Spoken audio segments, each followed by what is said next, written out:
मैंने आपके सामने तिलावत करने का शर्फ हासिल किया।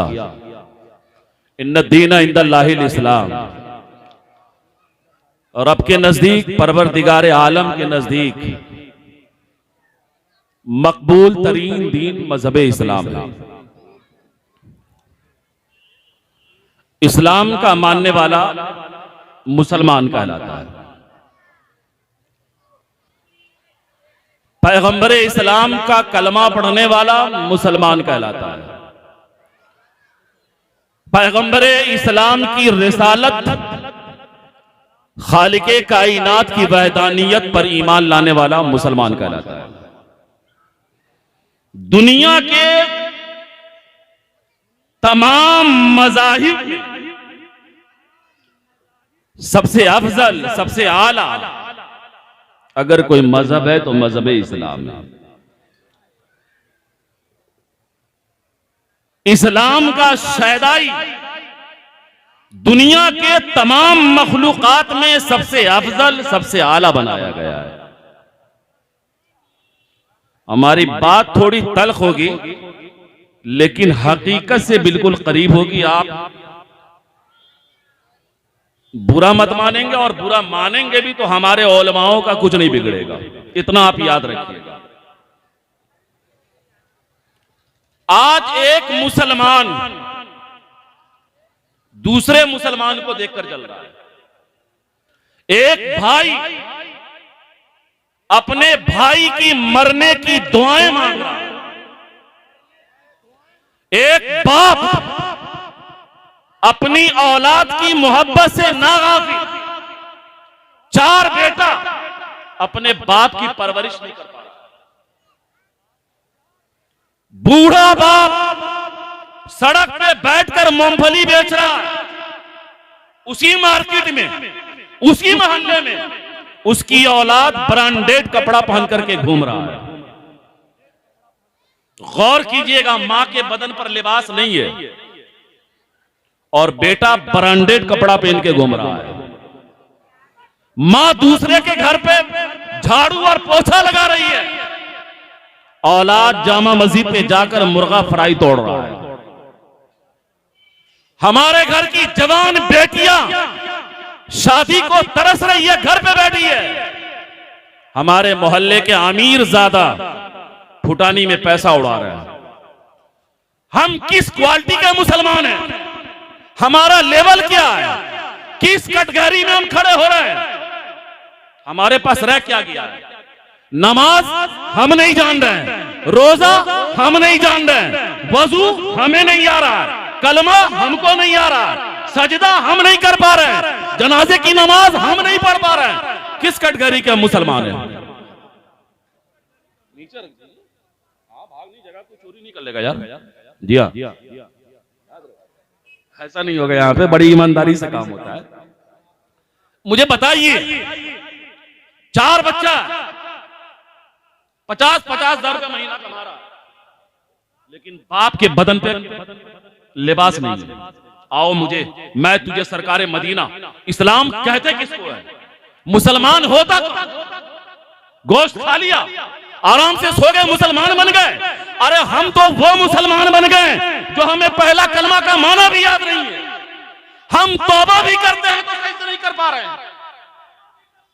आप अपने दिल का गरीबान पकड़ लेना और अपने घर में जाकर पूछना किस क्वालिटी के मुसलमान हो।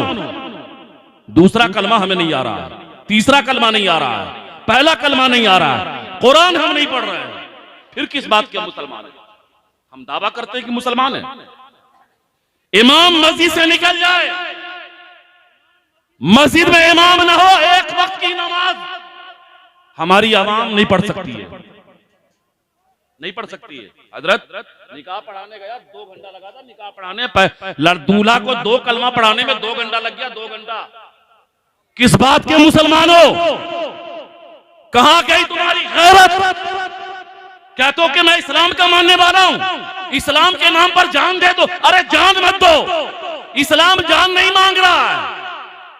तुम मर जाओगे तो इस्लाम को मानेगा कौन यार? जान मत दो। हाथ उठाते हैं जी, जान दे दूंगा, जान दे दूंगा। और नबी के नाम पर बैठने की बात आ जाए तो बैठने को तैयार नहीं हूं मियां, ना बैठूंगा जी। तुम जान ले लो दे दूंगा, बैठूंगा ना। आओ, इस्लाम कहते किसको है? आज शादीशुदा बेटा अपनी बीवी को सेब खिलाएगा, अंगूर देगा, अच्छी बात है, दीजिए आप, अच्छी बात है। लेकिन मां से चुरा कर, बाप से चुरा कर, कहां लिखा है? मां के कदम को चूमने के लिए इस्लाम ने कहा कि मां के कदम को चूमो, जन्नत तुम्हारी वो है। लेकिन मां का कदम ना चूमेंगे मियां। हजरत पीर साहब को 10,000 की गड्डी दे देते हैं ये लोग, पीर साहब का हाथ चूमेगा ये लोग। मजारों पे जाकर 10,000 की चादर चढ़ाने वाले हैं ये लोग, लेकिन इनकी मां के बदन पर लिबास फटा हुआ है, कोई मतलब नहीं। बाप मूंगफली बेच रहा है, कोई मतलब नहीं। अरे तुमने मां बाप को नाराज अपने पीर के कदमों पे 10,000 डाल दिया है। कयामत के दिन वो 10,000 की गड्डी तुम्हारे चेहरे पे मार दी जाएगी। तुम्हारा बाप भीख मांग रहा है यार, तुम्हें जिसका कदम चूमने का हुक्म है चूम नहीं रहे हो, और जहां चूमने का हुक्म नहीं वहां चूमता भी है, चाटता भी है, दुआएं भी कराता है। मस्जिद मस्जिद भाग रहा है, इस इमाम के पास, उस इमाम के पास, इस पीर के पास, उस पीर के पास। क्यों? दुआ कर दो, दुआ। अरे मां से करवाना यार, बाप से दुआ ले। क्या बात है, बड़े पति की नहीं लेगा, नहीं लेगा मां से दुआ। आज जो हम परेशान है ना, ये बात बहुत तल्ख है। बहुत सारे लोग ऐसे होंगे जो बीवी के लिए तो रसगुल्ला बना के लाते होंगे और माँ बाप को गंदुम की एक रोटी भी नहीं दे पाते। आइए, मदीने मक्का की सरजमीन है, इस्लाम कहता किसको है? हमारे ये 60 साल का, 40 साल का नौजवान, इससे बेहतर जमाना रसूल का वो 8 साल का 8 साल का बच्चा जो इस्लाम में दाखिल नहीं हुआ था, वो था। सरकार दो आलम की हयात जायरी है। मक्का तैयबा की मक्का मुकर्रमा की मुकद्दस जमीन है। 8 साल का बच्चा, बाप मर गया है, माँ बेवा है, वो यतीम है, माँ के बदन पर लिबास नहीं है, फटा हुआ है। बच्चा बैठा है 8 साल का। कितने साल का? बोलिए, बोलने में कोई शर्माइए मत। कितने साल का? 8 साल का बच्चा, माँ के बदन पर लिबास नहीं है, फट गया है। अपने चचा के पास गया, चचा मैं तेरा भतीजा हूं, एक लिबास मेरी माँ के लिए दे दो। माँ ने कहा कि नहीं, मैंने तो कहा मैं भतीजा हूं, बाप मर गया है, यतीम हूं, मेरी माँ बेवा हो गई है, तेरे खानदान का हूं, तेरा भतीजा हूं, एक लिबास का नहीं। वो बच्चा रोते हुए अपने घर को लौटता है। रास्ते में एक सहाबी मिलते, क्या हुआ बेटा? काजी यतीम हूं, माँ के बदन पर लिबास नहीं है, मैं लिबास मांगने अपने चचा के पास गया था, चचा ने धुतकार कर भगा दिया। क्या ऐसा करो, मक्का में चले जाओ, सहने काबा में मोहम्मद इब्ने अब्दुल्ला बैठा है। वो बच्चा मुसलमान नहीं है। बच्चा घर आया, माँ से कहा, माँ चचा ने कपड़ा नहीं दिया। माँ रोने लगी। कहा, बच्चा 8 साल का लड़का माँ से बोलता, माँ रो मत, मैं तेरी इज्जत की हिफाजत के लिए चादरों का इंतजाम करूंगा, लिबास का इंतजाम करूंगा। मुझे किसी ने बताया है कि खाने काबा में, सहने काबा में मोहम्मद इब्ने अब्दुल्ला, मुसलमानों का पैगंबर, उसका आखिरी नबी बैठा है। मुझे वहां जाने के लिए कहा गया है। माँ ने कहा कि ना बेटा वहां मत जा, वो जो उसको देख लेता है ना उसी का हो जाता है, वो अपने दीन का कलमा पढ़ाता है।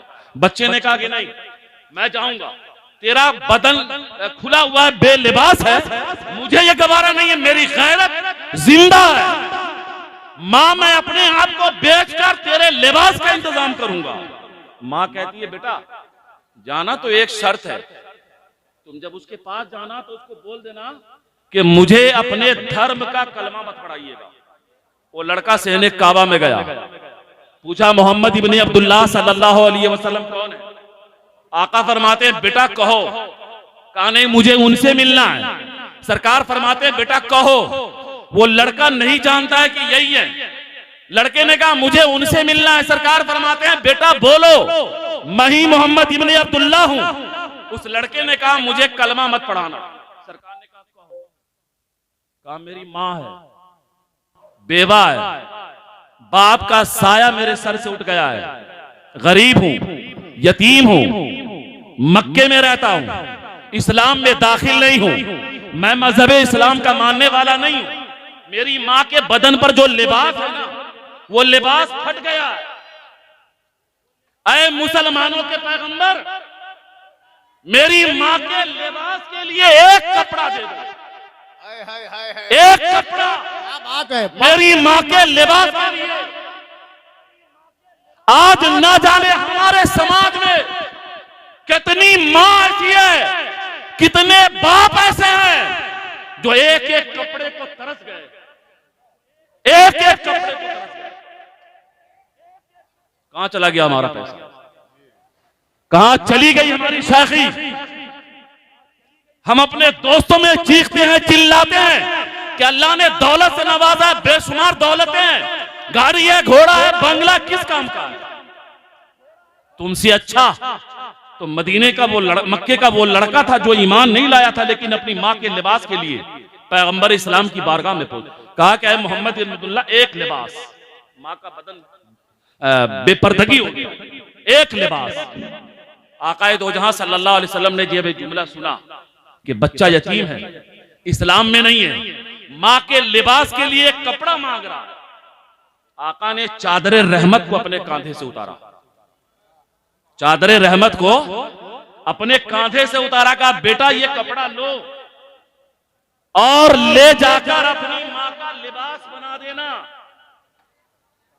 वो लड़का चादर को लेता है, चूमता है और अपने घर गया माँ के पास, कहा माँ ये कपड़ा ले लो, मुसलमानों के पैगंबर ने ये लिबास दिया है।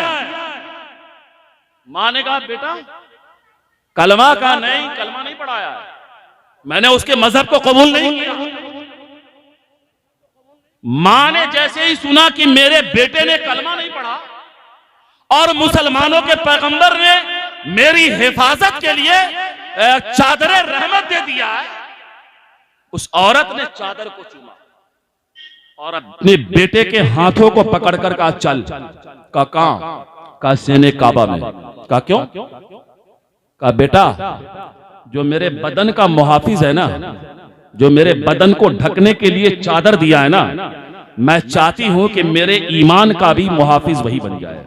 क्या बात है। उसने बेटे का हाथ पकड़ी और सहने काबा में गई, कहे मुसलमानों के पैगंबर, मैं ये चादर बाद में अपने बदन पर डालूंगी, पहले मुझे कलमा तैयब ला इलाहा इल्लल्लाह मुहम्मदुर रसूलुल्लाह पढ़कर के इस्लाम में दाखिल करवा दो। क्या बात। आज का नौजवान कर क्या रहा है, हम कर क्या रहे हैं मेरे दोस्तों? तुम्हारा बाप भीख मांग रहा है, कामयाबी तुम्हारी इसमें नहीं है। तुम्हारी माँ के बदन पर लिबास फट गया, कामयाबी इसमें नहीं है। अच्छा, बड़े मजे की बात यह है कि यही लोग मज़ारों पे जाते हैं। आप बुरा नहीं मानिएगा, और बुरा मान भी गए तो मेरा कुछ नहीं बिगड़ेगा। अल्लाह ने सेहत दिया, इल्म दिया, दौलत दिया, ये अल्लाह का करम है, रोजी के देने वाले आप। यही लोग जाते हैं मज़ारों पे। आज मज़ारों पे इतनी बुराइयां क्यों हो रही है?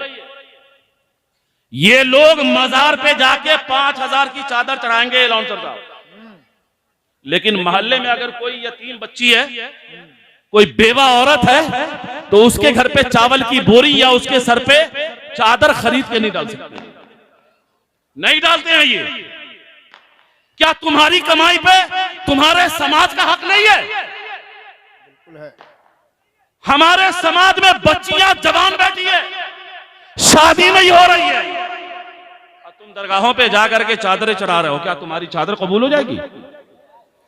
मैं पूछता हूं, तुम्हारे समाज में बेवा है, यतीम है, लावारिस है, गरीब है, उसके रहते हुए तुमने 5,000 की चादर चढ़ा दिया, क्या तुम्हारा मकसद कामयाब हो जाएगा? नहीं हो सकता है, नहीं हो सकता है। मज़ार पे जाते हैं, देखिए मैं मज़ार पाक का मुखालिफ नहीं हूं, नहीं, अस्तगफिरुल्लाह। बुजुर्गों का जो कदम है ना, उनकी कदम बोसी करना हमारा ईमान का जुज है। हम बुजुर्गों की कदम बोसी करते हैं, लेकिन कितना शरीयत के दायरे में। मुझे बताया जाए कि इस्लाम में पेशानी झुकाना कहां जायज है? तुम दरगाहों पे जाकर चादर को क्यों ओढ़ रहे हो? क्यों ओढ़ा आपने चादर? मज़ारों पे जाकर 7 चक्कर लगाते हैं, ये क्यों लगाते हैं आप? क्या इस्लाम में जायज है? आप यही ना कहेंगे कि मौलाना साहब अकीदत कौन? आप उनकी तालीम नहीं जान रहे हो। उन्होंने कहा क्या वो नहीं जान रहे हो? और अकीदत, अरे चूमना है तो उस मां के कदम जिसने तुमको जन्म दिया, चूमना ही है उस बाप के कदम को चूमो जिस बाप ने तुम्हें परवरिश किया है। बाप भीख मांग रहा है, माँ बोसीदा लिबास में घर में बैठी है, और बाहर जाकर के हम 10 फकीर को 15 फकीर को खाना खिलाते हैं। जी हाँ, 10 फकीर को, कितने फकीर को खाना खिलाते हैं आप? 10, 50 रुपए का एक टोकन आता है। होटल वाले कितने को टोकन लेते हैं? 50 रुपए का। आपने 500 रुपया दिया, दुकान वाले को 10 टोकन आपको मिल गए 10 फकीर को खिलाने का। आपने 1 2 3 4 5 6 7 8 9 10 फकीर को आपने टोकन बांट दिया। आप जानते हैं क्या होता है? आप दे के चले आए और वही फकीर आपका टोकन लेकर उसी दुकानदार को जिससे आपने 50 में टोकन खरीदा है 10 रुपए में वो बेचता है। अगर आपको तजर्बा नहीं है तो आप दरगाहों पे जाकर देख लेना। मैं कहना यह चाहता हूं कि जो खाना तुम दरगाहों पे जाकर फकीरों को खिला रहे हो वो खाना अपने मोहल्ले की यतीम और बेवा औरत के घर पहुंचा। इसमें तुमको ज्यादा सवाब है। दौरान गुफ्तगू अगर कोई गलती, कोई खामी, कोई लग्जिश हो गई हो, मैं रब्बे काबा की बारगाह में तौबा करता हूं। अस्तगफिरुल्लाह रब्बी मिन कुल्लि ज़ंबिन व अतूबु अलैहि। ला इलाहा इल्लल्लाहु मुहम्मदुर रसूलुल्लाह। अस्सलामु अलैकुम।